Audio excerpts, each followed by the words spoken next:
25 वर्षांची प्रतीक्षा असलेले पाणी जायकवाडीतून शहराकडे झेपावले. त्याबरोबरच पहिल्याच दिवशी जलवाहिनीने 1.5 किलोमीटरची चाचणी पूर्ण करण्यात आली असून मंगळवारपासून 9 किलोमीटर पर्यंत पाणी सोडण्यात येणार आहे. त्यामुळे नवीन पाणी पुरवठा योजनेचा एक टप्पा पुढे झाला असून 2500च्या जलवाहिनीत अखेर पाणी आल्याने समाधान व्यक्त केलं जात आहे.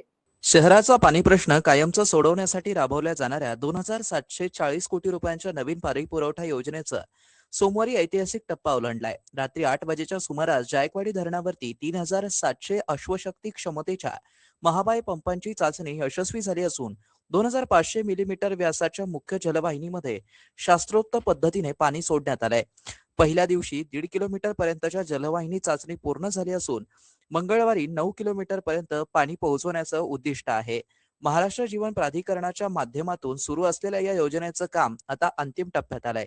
गुढीपाडव्याला सायफन पद्धतीने जॅकवेलमध्ये पाणी घेण्यात आलं होतं.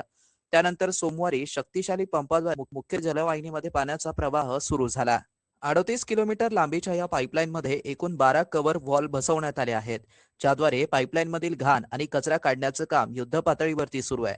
देशातील सर्वात मोठी पाणी पुरवठा योजना म्हणून ओळखल्या जाणाऱ्या या प्रकल्पासाठी कर्मचारी दिवसरात्र मेहनत घेत जी श्रीकांत, माजी प्रचा मुख्य अभियंता मनीषा पलांडे, जीव्हीपीआर कंपनीचे महाव्यवस्थापक महेंद्र गोल्लोथू व तांत्रिक अधिकारी उपस्थित होते. ही प्रक्रिया पूर्ण होताच नक्षत्रवाडी येथील जलशुद्धीकरण केंद्रात पाणी पोहोचलं, ज्यामुळे शहराला दररोज 200 mld अतिरिक्त पाणी मिळणार आहे.